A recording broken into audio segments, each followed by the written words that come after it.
ডিসেম্বরের শেষ সপ্তাহে ডুভার্সের পাহাড়ি পর্যটন কেন্দ্রগুলোতে উপচে পড়া ভিড়।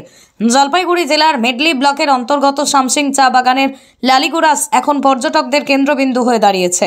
এই লালিগোড়া চারিদিকে চা বাগান পেরিয়ে সরু পথ হয়ে পাহাড়ি রাস্তা বেয়ে অবস্থিত। বছরের যে কোনো সময়ে ঘুরতে আসার একটি অনবদ্য স্থান। আজ বড়দিনের শুরুতেই উপচে পড়েছে পর্যটকরা। রীতিমতো বনভোজনে মেতে উঠেছে প্রত্যেকে। নববর্ষ আসতে এলাকাটি পর্যটকদের কেন্দ্রবিন্দু হয়ে উপচে দাঁড়াবে ভিড়, এমনটাই জানাচ্ছেন।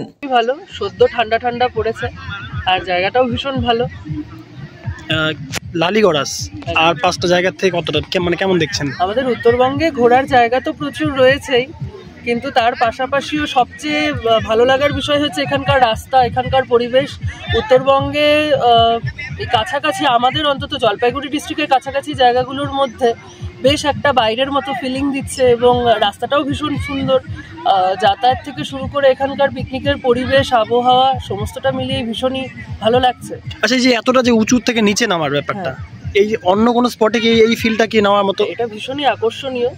আর সত্যি কথা বলতে, ফ্যামিলি হোক বা বন্ধু বান্ধব হোক, তাদের নিয়ে এসে এখানে এই যে আলাদা রকম একটা অনুভূতি, সেটা ভাষায় শুধু প্রকাশ করার মতো নয়। সেটা যারা আসে এখানে তারা প্রত্যেকে জানে।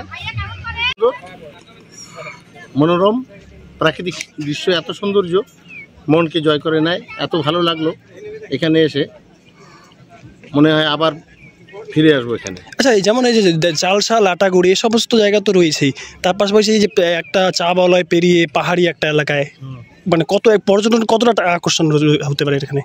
এখানে পর্যটন ব্যবসা খুব ভালো চলবে। আমি যা দেখলাম আমার অভিজ্ঞতাতে, বেশ কয়েকটা জায়গায় গিয়েছি এখানে।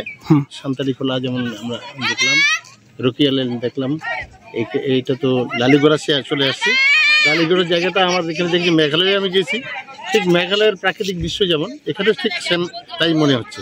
এখানে শুধু ওখানে 7 সিস্টার ফলস আছে, এই ফলসটা এখানে নাই, আর বাকি সব মেঘালয়ের মতোই অনেকটা লাগতেছে। এত সুন্দর জায়গা, মন জয় করে। কি মনে করছেন জানুয়ারিতে মানুষের ভিড় কত হতে পারে এলাকায়? জানুয়ারিতে ভিড় আজকে যা দেখছি এর থেকে 2 থেকে 3 ডাবল হবে। আচ্ছা দাদা, কোথা থেকে আসছেন? কি নাম? জলপাইগুড়ি থেকে আসছি।